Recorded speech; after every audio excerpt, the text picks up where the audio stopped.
Messieurs les invités, je vous salue. Vous me connaissez, on m'appelle Mino Ekuya Lwemba. Je suis là pour parler d'un thème qui s'intitule « Briser l'hégémonie de la franc-maçonnerie en Afrique centrale ». Nous sommes sur ce fait au Congo-Brazzaville et là je vais donc à chaud passer la parole au docteur Kondé Nicéphore qui est à mes côtés pour nous conseiller sur cette affaire. 87% de la population congolaise étant chrétienne, nous allons donc passer la parole à un homme de Dieu qui va pouvoir donc mieux nous illuminer de sa lanterne sur cette question. Sur ce fait, docteur Kondé, à vous la parole. Merci pour la parole, bien-aimé Mino, et nous tous ici, chers tous dans la salle, je vous salue encore. Je suis le docteur Véracité KTN. Lorsque je parle de docteur, matière de ministère à l'Église, je suis également écrivain et poète, disons écrivain engagé et formateur dans plusieurs disciplines.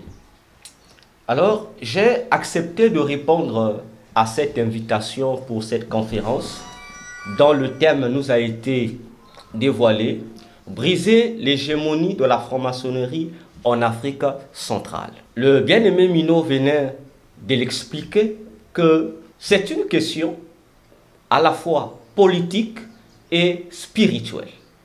Peut-être plusieurs d'entre vous vont s'étonner, qu'est-ce qu'un homme de Dieu vient-il faire dans l'affaire politique? L'homme de Dieu est établi pour être l'ambassade de Dieu sur terre. Il n'est ni du côté de l'opposition, ni du côté du pouvoir.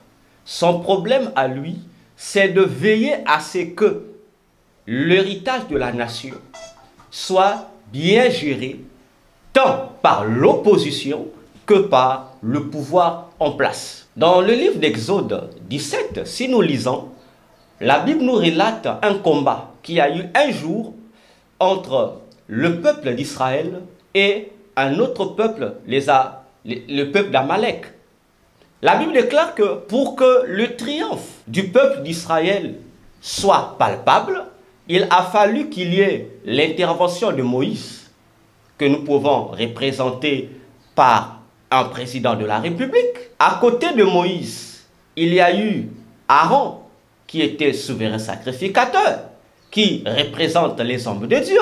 Et de l'autre, il y a eu Hur, qui faisait partie de la royauté, qui représente pour nous les politiciens. Eux, ils étaient sur la montagne, mais au pied de la montagne, sur le terrain, il y avait Josué qui était le combattant, le guerrier, qui est l'image de l'armée. Pour dire que ce qui fait la force d'une nation, vous avez son chef, vous avez ses politiciens, ses hommes de Dieu et ses forces armées. C'est au travers de ces différentes personnalités que le peuple trouve les opportunités de jouir de tout l'héritage de leur territoire. Je suis chrétien. Peut-être vous aussi, vous êtes chrétien ou vous appartenez à une autre religion. Peu importe nos religions, peu importe nos différentes confessions religieuses, nos églises, etc., nos titres, nous sommes Congolais. Et lorsque les questions relatives au pays, à notre pays, la République du Congo s'imposent, un philosophe, Karl Jaspers, se disait qu'en philosophie, les questions sont plus essentielles que les réponses. Parce que chaque réponse donnée devient une nouvelle question. Alors, briser l'hégémonie de la franc-maçonnerie en Afrique. Lorsqu'on parle du mot hégémonie, on veut parler de la suprématie d'une chose sur une autre chose. On veut parler d'une domination supérieure de quelqu'un sur un territoire. Parlons dans notre cas. Et ici, il est question de la franc-maçonnerie. Aucun Congolais ne va ignorer ou fera semblant qui n'a jamais entendu parler de la franc-maçonnerie. Tout le monde, nous connaissons la franc-maçonnerie. Mais je vais un peu enlever certaines spéculations à propos de la franc-maçonnerie. Commençons de son origine jusqu'à ce qu'elle est devenue aujourd'hui et jusqu'à ce qu'elle s'est infiltrée dans la gestion de nos différents États, pas seulement en Afrique, même à travers le monde entier. Le plus souvent, il nous est dit que la franc-maçonnerie, c'est un cercle d'amis, c'est un lieu de réflexion, c'est un lieu où on vient tisser des relations. Est-ce vrai? Je dirais faux, parce que la franc-maçonnerie est avant tout une religion. Une religion qui se masque derrière une apparence d'être une structure de bienfaisance. C'est d'abord une religion. Tout maçon, qui le veulent ou pas, est un adepte religieux de la franc-maçonnerie. Et les francs-maçons extrapolent que la franc-maçonnerie a commencé dans la Bible avec Salomon. Ils prennent pour appui un personnage qui a travaillé avec Salomon, qu'on appelait Hiram Abif, qui était le roi à l'époque de Salomon de la nation qu'on appelait Tyr. Mais alors que ça n'en est pas le cas, c'est juste une invention qu'on a faite afin de mieux duper les gens. Parce qu'en fait, ils savent que, en se servant de la Bible, comme la majorité des gens à l'époque étaient chrétiens, c'est plus facile de les pousser à accepter quelque chose que même la Bible n'approuve pas.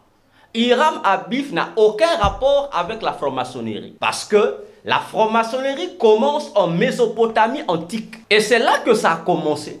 Et là-bas, ça avait un nom. Ça s'appelait la confrérie du serpent. Donc, on adorait le serpent par rapport à ce que le serpent a eu à faire, tel que nous décrit la Bible. Le serpent est venu, d'après les francs-maçons, illuminer les yeux d'Adam et Ève. Et à partir de là, le serpent est devenu une divinité et c'est là qu'est né le premier culte de lumière que les Mésopotamiens appelaient la confrérie du serpent. Donc les gens venaient adorer le serpent parce qu'il était considéré comme le dieu de lumière, le fameux Dieu qui a apporté la lumière aux hommes. Et à partir de la Mésopotamie, cette religion a émigré, a changé de peuple et de peuple. Et chaque peuple qui épousait cette religion y ajoutait quelque chose de nouveau. Jusqu'à un certain moment, cette religion va arriver en Égypte. Au-delà des religions ou cultes ou divinités qui étaient adorées en Égypte, cette religion s'est ajoutée. Et chez les Égyptiens, ce culte-là était uniquement réservé à la haute classe égyptienne, c'est-à-dire à Pharaon, et à tout ce qu'on peut appeler aujourd'hui les autorités politiques de Pharaon. C'était pour eux, c'était uniquement pour eux. C'est eux seuls qui avaient le droit d'y avoir part et d'y vénérer. Et les Égyptiens, à leur tour, ont inséré le tablier. Ce sont les Égyptiens qui ont inséré le tablier. Il n'y avait pas le tablier. Donc eux, ils ont pris, ils ont aussi perfectionné à leur façon. Ils ont ajouté le tablier. Ils ont ajouté les 3 colonnes qui représentent les 3 divinités principales égyptiennes, Horus, Isis et Osiris. Ils ont ajouté. Lorsque ça quitte l'Égypte, ça va encore auprès d'un autre peuple, chaque peuple ajouté. Donc, c'est une religion qui est construite à partir de plusieurs ajouts. Alors, un jour, un prêtre catholique, disons de l'église catholique romaine, le prêtre Albanus va effectuer un voyage en Égypte. Arrivé en Égypte, il va découvrir cette religion. Et c'est lui qui va le prendre cette religion. Il va ramener cette religion en Angleterre. Et ici, nous sommes autour de 1700. Après Jésus-Christ de notre époque. Ce prêtre amène ça là-bas. Il va trouver des maçons que nous connaissons, qui étaient habitués à travailler, faire leurs travaux comme il faut, fabriquer ceci. Et ces maçons-là, pour la plupart, c'était des paysans, des gens très pauvres, des gens misérables. Alors, ce prêtre va amener cette religion là-bas, cette science mystique là-bas. Il va leur dire, j'ai trouvé un moyen de vous aider à être riche pour que désormais, vous ne soyez plus les négligés de la société, que vous soyez aussi des hommes importants. Et il va leur proposer ça. Et ces maçons vont s'initier dedans. Et en s'initiant, donc, ils vont donc faire quoi? Ils vont utiliser leur travail de maçonnerie normal comme blocus, mais en dessous, ils ont la franc-maçonnerie. Bon, ça ne s'appelait pas la franc-maçonnerie. Et ils appelaient ça juste la religion des bâtisseurs. C'est avec eux que cette religion qui était appelée autrefois le culte du serpent va devenir la religion des bâtisseurs. Donc toi, pour que tu sois nommé bâtisseur reconnu, il fallait que tu t'introduises, tu t'infiltres. Et c'est à partir des Anglais, ces maçons, Donc, ils vont maintenant appeler ça la corporation. Religion des... Bon, ils n'appellent pas ça religion, ils appellent ça société des bâtisseurs. C'est la corporation. Là, maintenant, ils vont se structurer. Il y aura la société qui était un peu vulgaire, les paysans qui n'étaient pas organisés vont s'organiser pour avoir une idée précise d'une nouvelle société. Et au fur et à mesure que ça va grandir, les pasteurs protestants vont épouser la chose. Disons, l'église protestante va épouser la chose. Et c'est l'église protestante qui va donner à la franc-maçonnerie la forme que nous connaissons aujourd'hui. Parce que les maçons qui l'ont pris n'étaient pas des hommes intelligents en fait. C'était juste des, comme nous connaissons, qu'on peut parler des coopérants, mais des artisans qui avaient leur art en main. Mais les pasteurs protestants qui étaient des intellectuels, lorsqu'ils vont rentrer, c'est eux qui vont donner à la franc-maçonnerie une forme purement structurelle et philosophique. Donc, ils vont juste prendre le mysticisme qui était là, ils vont donner ça un bon sens. C'est eux qui vont introduire l'esprit de la philosophie, qui fait qu'aujourd'hui, tout maçon, lorsque ce soit dans les interviews, disent toujours, non, la franc-maçonnerie, c'est un cercle de réflexion. Non, c'est les pasteurs protestants qui sont rentrés dedans et qui ont commencé à façonner la franc-maçonnerie. Et ils vont diviser ça en deux couches, c'est-à-dire en deux blocs. C'est la franc-maçonnerie, mais c'est en deux parties, qui s'appellent des rites. Il y a une partie qu'on appelle le rite écossais, et il y a une autre partie qu'on appelle le rite d'York.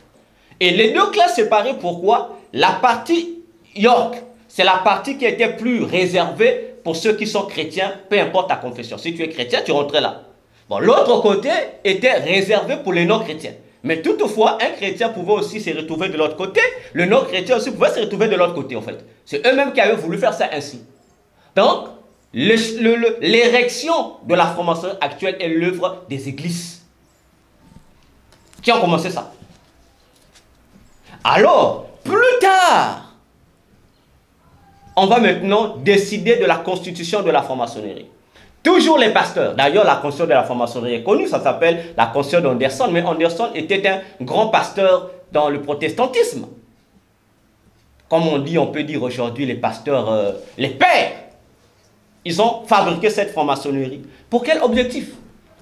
Et l'objectif va mieux se révéler lorsque la période de la colonisation va s'ouvrir. Parce que dedans, déjà, dans la franc-maçonnerie, à 33 degrés, les premiers degrés qui est appelé la loge bleue, c'est 3 degrés. Là-bas, c'est pour les ignorants, les apprentis. Mais à partir du deuxième degré, les choses sérieuses commencent. Parce que dans chaque degré, il y a des rituels et il y a des divinités à adorer.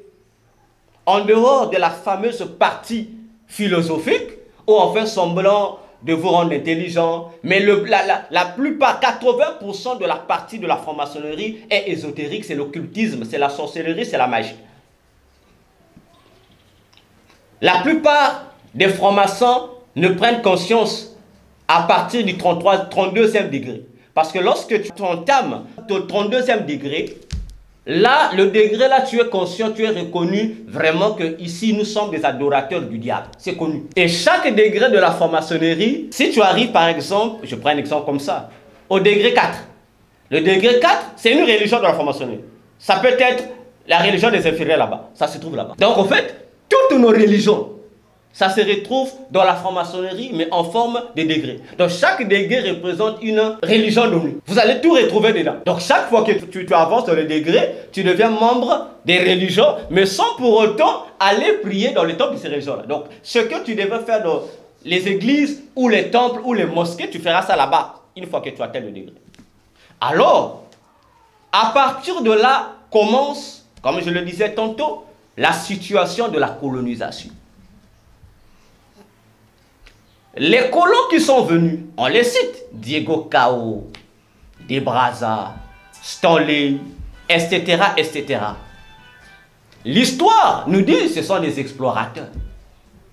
Mais ce que l'histoire ne nous dit pas, que ce n'était pas seulement des explorateurs qui avaient besoin, comme il les racontait, non, ils faisaient des explorations maritimes pour découvrir, non, ce n'était pas ça l'objectif. Tous ces colons étaient des adeptes de la franc-maçonnerie. Et quelle est l'astuce utilisée pour mieux asservir? Mais lorsqu'on voit, on demande, on voit, ils sont plus catholiques, ils sont plus protestants.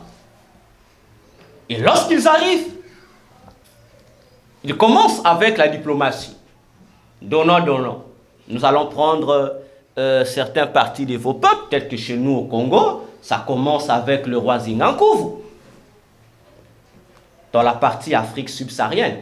Parce que c'est la seule partie de l'Afrique qui n'a pas été évangéliquement connue. Parce que c'était tellement fermé. Mais les autres parties, l'évangélisation était déjà. Donc c'est l'unique partie qui était un peu enclos. Et lorsque les partenariats va commencer avec les Portugais, et là nous connaissons avec le royaume Congo. Ça va commencer là-bas.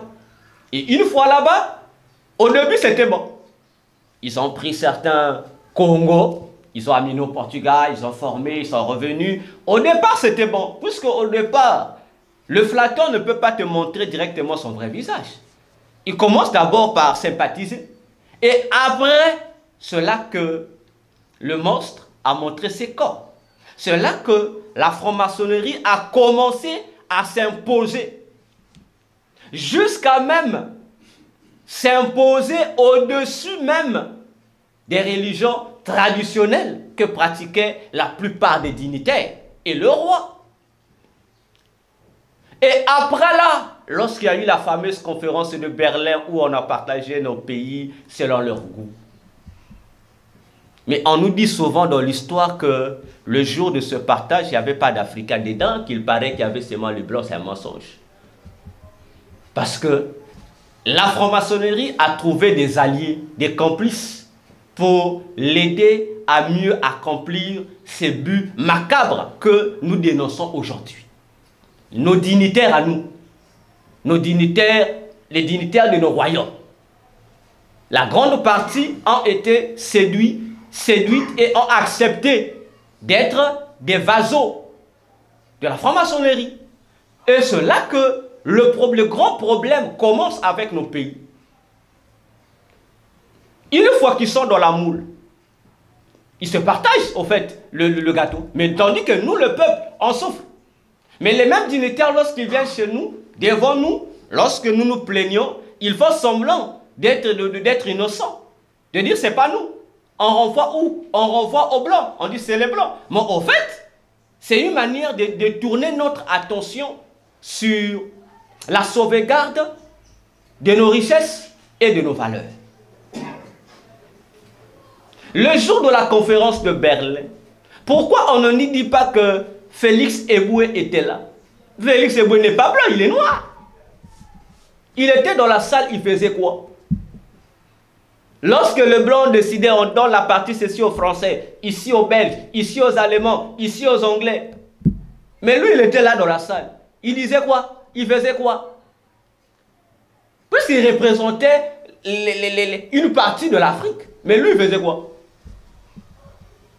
Il est aussi coupable que les Blancs. Mais dès qu'ils vont arriver là, qu'est-ce qui va se passer? On commence avec la fameuse colonisation. Entre ceux qui ont voulu l'indépendance et ceux qui maintenaient les gens de la dépendance, il y a quelque chose au milieu qu'on ne nous dit pas, que les politiciens ne nous disent pas, que nos pères d'indépendance ne nous disent pas. Pourquoi ils ne disent pas qu'il y a eu un accord qui a eu lieu entre eux et les mêmes personnes qu'il fallait soi-disant combattre? Là, on n'explique pas.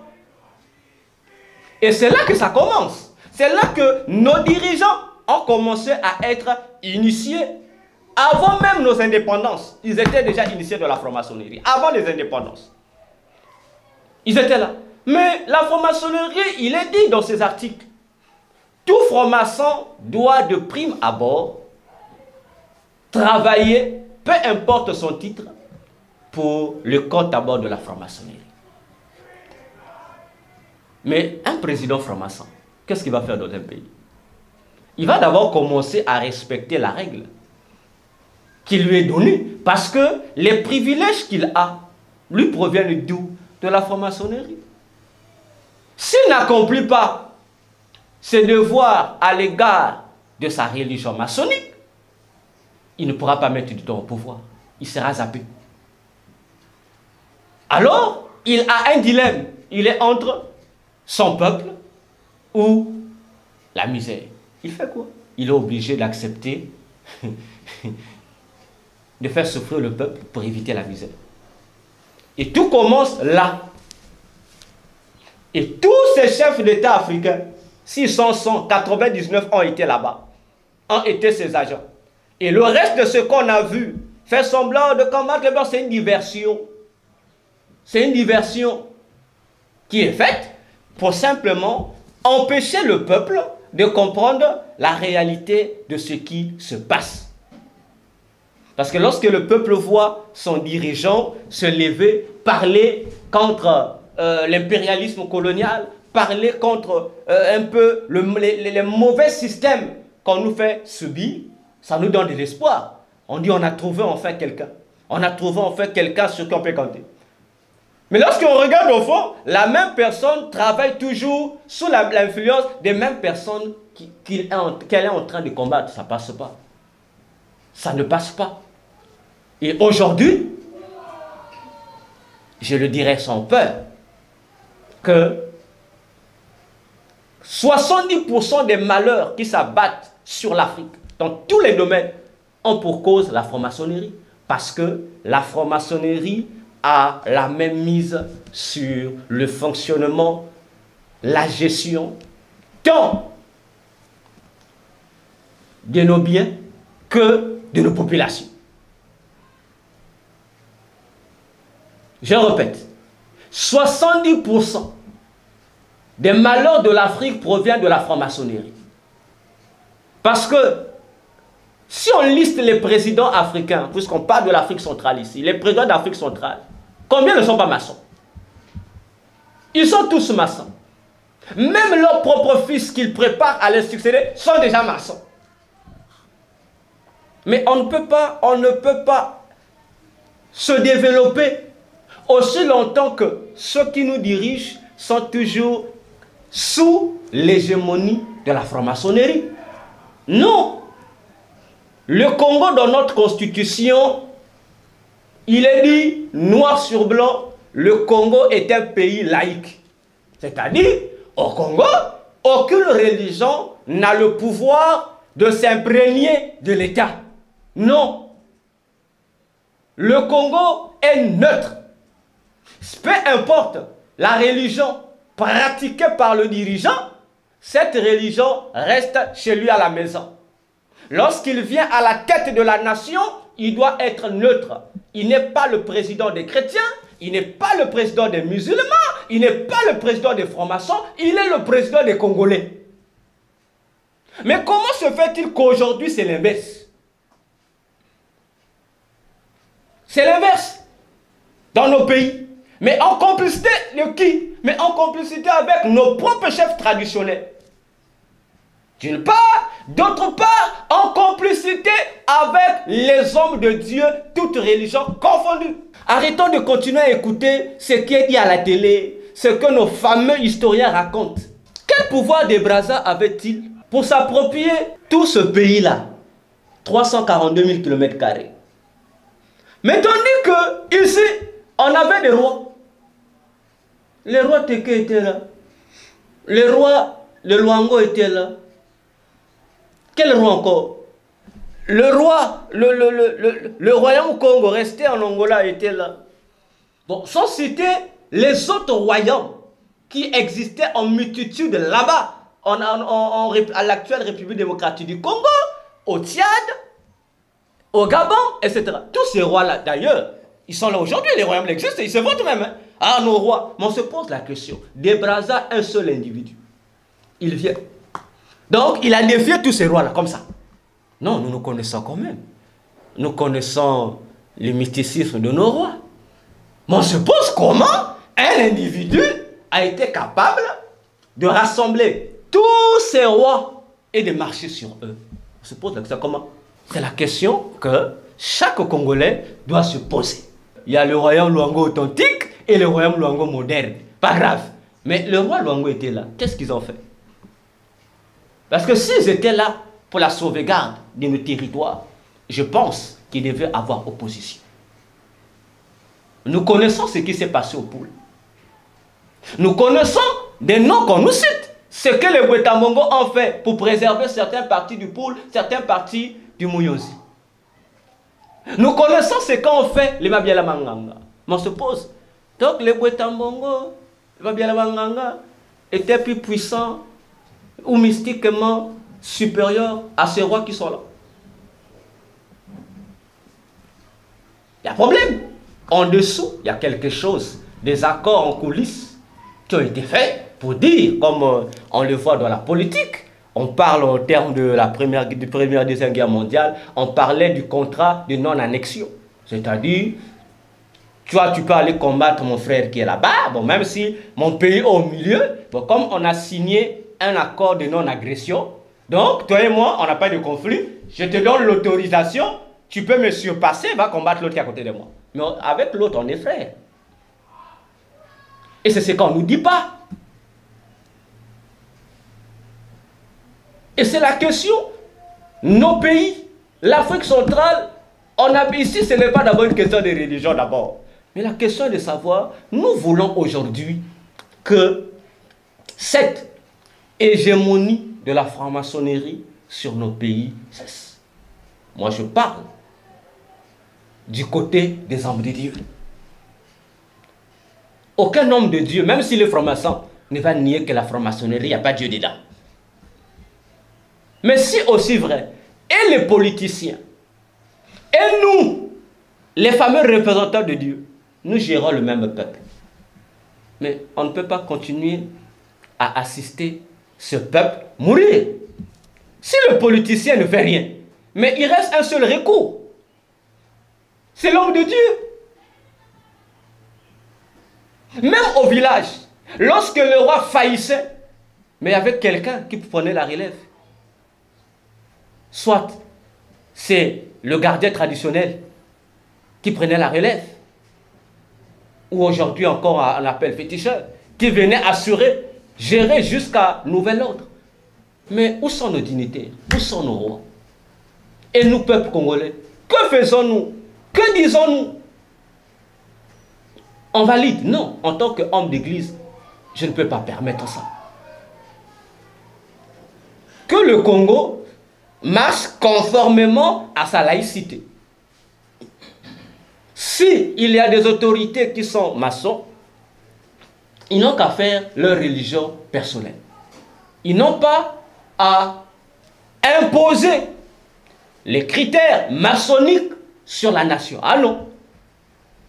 À moins qu'on change de la constitution, qu'on nous dise désormais, le Congo n'est plus laïque, le Congo appartient aux francs-maçons. Là, on doit comprendre, oui, cette religion a le pouvoir, c'est la religion d'État. Mais ici, la religion d'État est laïque. Est laïque. Et on ne peut pas encourager ça. On nous parle aujourd'hui de, comment vous l'appelez? Le musée, c'est pas de Brazza. Le musée de Brazza. Voilà, le musée Savona de Brazza. Et on fait semblant d'établir à côté un Makoko. Mais attendez, mais les Tékés sont là. Pourquoi les Tékés ne nous disent pas la vérité que le Makoko là, c'était pas le vrai roi? Pourquoi on ne nous dit pas ça? À ce moment, vous êtes étonnés. C'est pas le vrai roi Téké de l'époque. Ce n'était qu'un représentant que le roi, le vrai roi, a envoyé pour rencontrer des Brazza. Un représentant. Parce qu'il y a des Brazza qui voulaient rencontrer le roi Téké. Et à l'époque, le roi Téké ne gouvernait pas le Congo. Non. Le roi Téké n'avait qu'une petite partie de son territoire qui s'appelait Foua qu'il gérait. Donc on peut dire aujourd'hui, c'est comme Ngoyo seulement. Les Brazza avaient besoin de le rencontrer. Lui, le roi ne peut pas se déplacer. Le roi envoie un représentant qui le représente. Et voilà comment le représentant, on le fait passer pour le vrai roi. Mais on se pose la question, mais le royaume Téké dit quoi? Et le royaume Téké a validé. Le royaume Téké a validé. Mais pourquoi le royaume Téké a validé? Alors que le vrai roi était. Mais le représentant ne peut pas devenir roi, ne peut pas parler à la place du roi. Il était venu pour écouter ce que des Brazza devaient dire. Mais en retour, à partir de lui, du représentant, foi, non seulement foi, mais tout le Congo est donné à des Brazza. La reine Ngalifuru, valorisée chevalière d'honneur par les Français. Ça ne peut pas se faire. Bref, que nous le voulons ou pas, c'est à chaque Congolais de prendre conscience. C'est à chaque homme d'église de savoir remettre en place le politicien, l'autorité, pour qu'il représente en tant que, pour qu'il représente conseillers, ils sont nombreux, les hommes de Dieu, qui sont des conseillers des autorités. On ne peut pas continuer dans une nation où un homme de Dieu est conseiller de tels dirigeants, mais le pays continue à être dominé par la franc-maçonnerie. Il y a un problème. Soit le conseiller aussi est dedans, ça devient un deal. Et en retour, nous continuons à crier, nous continuons à pleurer, mais dans les églises, on dit, il est toujours la foi. Non, ça, ce n'est pas la foi de la Bible. La foi de la Bible n'est pas aveugle. La foi de la Bible marche avec un sport congrès. Tu espères un lendemain meilleur, mais le Dieu de la Bible demande, il faut être en action. Le Dieu de la Bible n'est pas inactif. Congolais que nous sommes, réfléchissons un seul instant. Il est temps, tu te lèves ouvertement, tu dis ça, je ne suis pas d'accord à ça. À la maison, tu regrettes. Ma crise. Mais demain, tu te retrouves là-bas pour aller avoir 2000 francs. De 7h à 17h, 2000. Mais tu viens te plaindre de Catherine, tu es un traître. Et c'est un problème. Imaginons-nous un seul instant. L'autorité qui nous fait souffrir arrive et qu'il vient trouver une personne à l'aéroport pour le recevoir. Ça va l'interpeller. Ça va l'interpeller. Il va comprendre vraiment que, en tout cas, le peuple est fâché. Mais comme le même peuple qui est soi-disant fâché, c'est le même peuple qui s'amasse là-bas pour dire les oye, non, le pays va bien. C'est le même peuple qui vient pleurer. Finalement, on ne comprend pas, peuple congolais. Soit on est heureux, ou soit on fait semblant. Ou soit il y a un pagne que vous n'avez pas pagne. Toi, tu as l'enguiri à la maison et tu fais semblant d'embriller les autres. Tu dis, bon, allez, parce qu'on a un non. Non, j'étais enfant. Je suis né en 90. Les papas qui étaient avec nous disaient, oh, génération, il y a ben non. Ben, mais aujourd'hui, j'ai 34 ans. Les papas de ma génération, on fait bien du fait. Génération inné. Bon, finalement, quelle est cette génération qui va jouer des biens de ce pays? La Constitution a dit, on a une devise, unité, travail, progrès. Notre chant dans l'hymne national lui dit, Congolais debout, fièrement, partout, proclamant l'union de notre nation. Oublions ceux qui nous divisent là. Maintenant nous aujourd'hui, ceux qui nous dirigent, ont-ils oublié ceux qui nous divisent là? Non, on fait l'inverse. On n'a pas oublié. Ceux qui nous divisent là, c'est ceux qui les aident à nous manipuler, à nous torturer. Voyons-nous. Et on ne peut pas continuer comme ça. Il y a un choix dans la vie. Il y a un choix. Celui qui veut le développement de son pays. Il y a un choix. Et le choix, c'est quoi? Sankara l'a dit. Hein? Vaincre ou mourir. Il n'y a qu'un choix. Parce que c'est lui qui détient ton héritage. Il ne veut pas le laisser. Il y a un choix. Soit tu lui dis, vraiment, va Kanaya, nous supportons ma galère. Mais si tu veux te réapproprier cela, ça veut dire qu'il y a une lutte qui doit se faire. La Bible ne m'autorise pas à dire aux gens, allez faire le coup d'État. Non, non, non. La Bible n'autorise pas à aller faire le coup d'État, non. La Bible autorise à dire aux gens de sauver la nation. À dire aux gens de se réveiller, de prendre conscience sur l'avenir de la nation.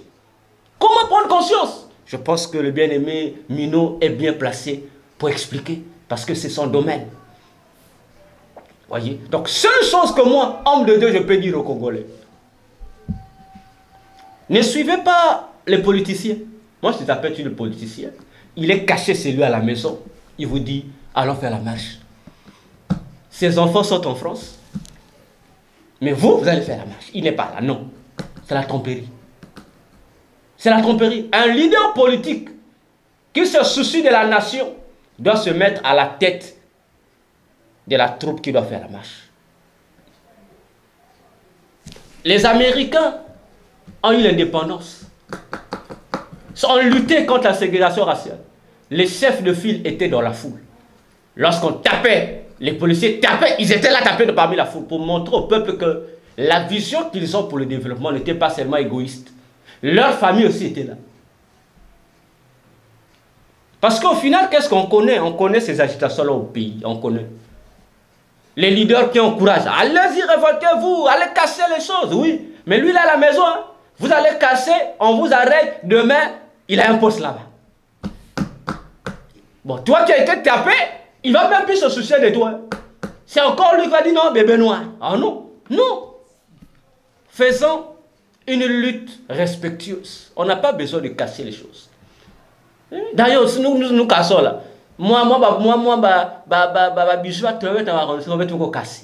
mais pour remettre ça, ça va attendre des siècles. Ne cassons pas. Les autres ne cassent pas. Non. Lorsque les autres font les manifestations, ils ne cassent pas.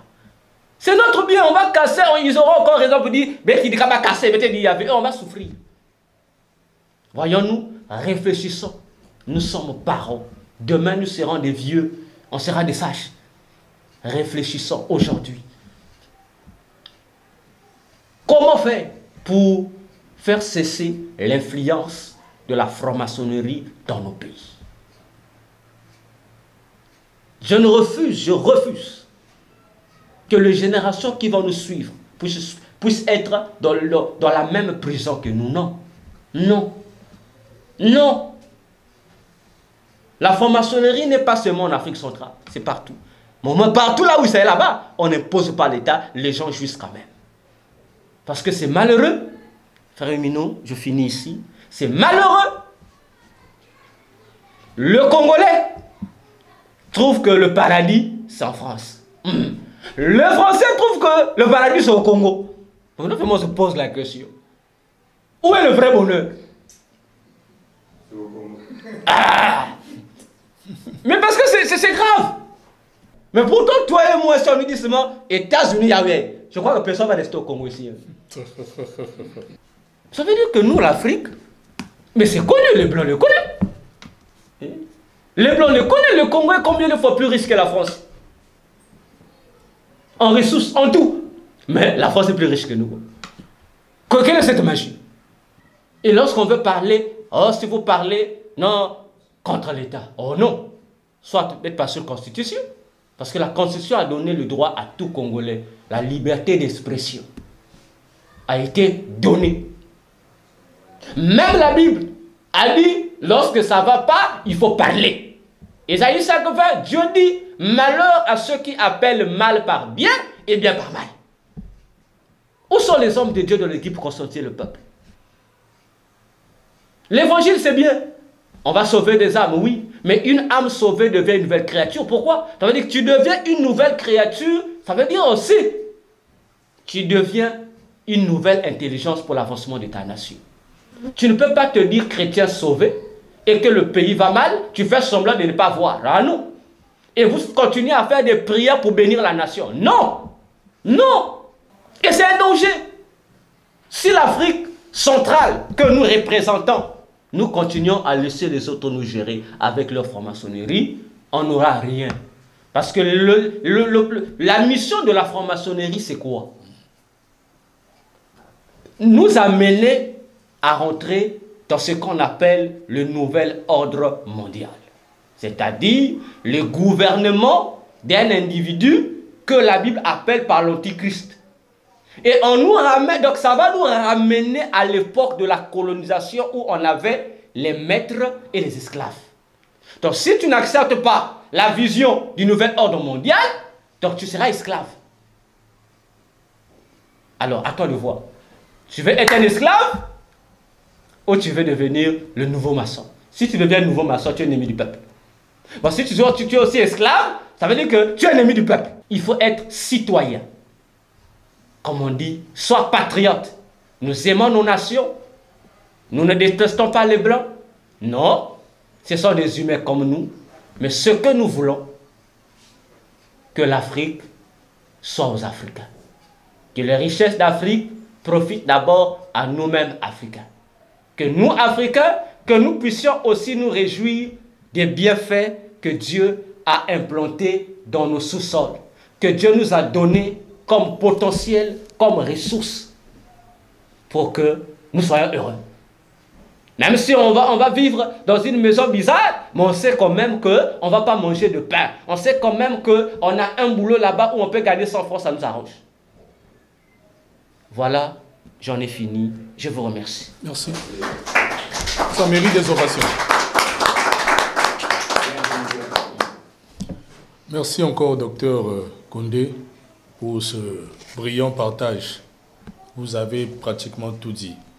Effectivement, par là, je reconnais l'onction d'un vrai homme de Dieu qui monte au créneau pour dénoncer la politique de l'aliénation qui est en train de gangréner notre nation, particulièrement ici le Congo et toute l'Afrique centrale, et je dirais toute l'Afrique. Toute l'Afrique. Non, mais pas toute l'Afrique, parce que quelque part en Afrique, il y a nos frères qui ont emboîté déjà le pas pour repousser hors de leurs frontières cette secte pernicieuse qui est là pour nuire au développement de notre peuple. La franc-maçonnerie est un levier de la colonisation qui se poursuit en sourdine. Au travers de la franc-maçonnerie, les réseaux France-Afrique qui sont très nocifs pour notre économie continuent à s'étendre. Et aujourd'hui, l'heure n'est plus au silence. Il n'est pas question de se taire face à cette affaire. Il est écrit dans le livre des Proverbes au chapitre 14, verset 11, que quand le peuple est imprudent, il tombe. Et lorsqu'il tombe, le salut se trouve dans le plus grand nombre des conseillers. Voilà pourquoi aujourd'hui, vous avez devant vous ma modeste personne et notre très cher bien-aimé, le docteur Condé Nicéphore. Nous sommes là pour vous conseiller. Vous êtes ici pour la plupart des responsables des groupements politiques où vous échangez entre vous. Pas forcément des partis politiques, mais vous avez des cercles de réflexion. Donc, mission vous est donnée d'aller relayer cette information, d'illuminer les autres. Vous êtes venus, vous avez répondu favorable à cette invitation parce que vous savez que nous avons plus ou moins la même vision. Hier, parmi vous, certains disaient que ce n'est pas tous les francs-maçons qui sont mauvais. Il y a certains francs-maçons d'autres pays qui travaillent pour le développement de nos nations. Non, c'est simplement mathématique. Quand la moitié de la population est déjà colonisée et acquise à la cause franc-maçonnique, et là, ils construisent. Parce que plus de la moitié du peuple l'aurait déjà acquis. Chez nous, ici au Congo, le peuple résiste encore. Regardez comment est-ce que la jeunesse est étouffée. Le bien-aimé Condé Nicéphore a dit que nous sommes un État laïque. Mais vous allez remarquer que on ne peut pas prétendre à certaines fonctions sans être franc-maçon. En tant que responsable des cercles que vous animez, que vous puissiez, vous aussi, transmettre cette lumière pour que nous puissions sortir de l'impasse. Nous n'avons pas dit que nous détestons les francs-maçons, mais nous détestons la pratique franc-maçonnique. Parce qu'après, on connaît les gens, ils vont commencer à tirer des ficelles, non? Incitation à la haine, non. Restez dans vos positions, toujours de pacificateurs. Mais toutefois, avec l'aide de Dieu, je parle ici de Dieu parce que il a été démontré que 87% de la population congolaise est chrétienne. Donc, mais toutefois, je dis qu'avec l'aide de Dieu, si nous nous levons, nous allons pouvoir repousser cette caste satanique hors de nos frontières. Et là encore, j'interpelle le peuple parce que les présidentielles arrivent. Tous ceux qui vont se lever pour la plupart pour concourir là, pour vous faire croire que X n'est pas bon, je suis le meilleur, votez ma modeste personne. Attention. Attention. Retirer un poison sans comprendre qu'il y a l'instigateur du poison qui est à côté, vous n'avez rien fait. Là, nous sommes en train de traiter le problème à la source. Il y a certaines personnes qui vous diront non, c'est une question personnelle. Non, ce n'est pas une question personnelle. On ne peut pas continuer à laisser ces gens s'étendre. Mais pour les stopper, c'est par une prise de décision, en disant non à cette secte. Et ceux qui s'enrôlent dans cette secte, les jeunes comme nous, doivent éprouver de la honte. Moi, en tant que chrétien, la parole de Dieu dit, si quelqu'un ne respecte pas ce que la Bible dit, signalez-le, évitez-le afin qu'il en éprouve de la honte. Toutefois, ne le considérez pas comme un ennemi, mais reprenez-le fraternellement. Un peu plus tard, bien sûr. Mais il faut qu'il ait honte. Ceux qui s'engagent dans cette affaire de la franc-maçonnerie n'ont aucune force de caractère. Qu'en est-il des jeunes qu'on a eu à limoger de leurs fonctions, qui ont assumé le chômage pendant des années, parce qu'ils ont dit non à l'adhésion à cette secte? Ce sont des héros. Ils sont là nombreux dans l'ombre, ils souffrent. Donc nous aussi refusons. Au travers de ce message, il faut que la jeunesse congolaise sache qu'il n'est pas question de s'engager dans cette secte. Il faut que la jeunesse congolaise fasse attention au choix de son leader. Parce que c'est là le problème. Le problème, ce n'est pas de chasser X, Y qui gère telle mauvaise ressource, non. La caste satanique, qu'on appelle la franc-maçonnerie, comme l'autre homme de Dieu l'a dit tout à l'heure, elle est purement satanique. Ça a été démontré. Aujourd'hui, nous avons vu des gens qui sont arrivés au 33e degré, qui ont confessé que c'est du satanisme. Ce n'est pas sorti de nos bouches, c'est sorti de leurs propres confrères qui ont quitté les lieux même, qui ont démissionné de là-bas. Donc, pourquoi allons-nous continuer à cajoler de tels satanistes? Qu'est-ce que nous pouvons attendre de bon de la part d'un sataniste qui a la tête de l'appareil de l'État? Rien. Ça ne peut que nous causer de la souffrance.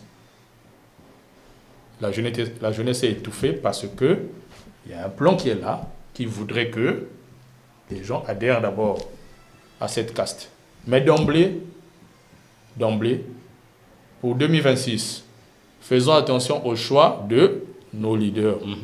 Faisons très attention. Que la fibre ethnique ne nous embrouille pas. Ah, nous sommes du tel coin, on doit voter. Non. Mais traitons le problème à la source. Voyez, au prime abord, sa religion. Ils vont commencer bientôt à se cacher, à refuser leur secte, à nier qu'ils ne sont pas francs-maçons. Mais, comme rien ne se cache au Congo, nous connaissons déjà leur identité. N'est-ce pas? Donc, à nous d'être éveillés pour évincer ce fléau qui gangrène notre nation. Merci à vous d'avoir répondu favorable à cette invitation.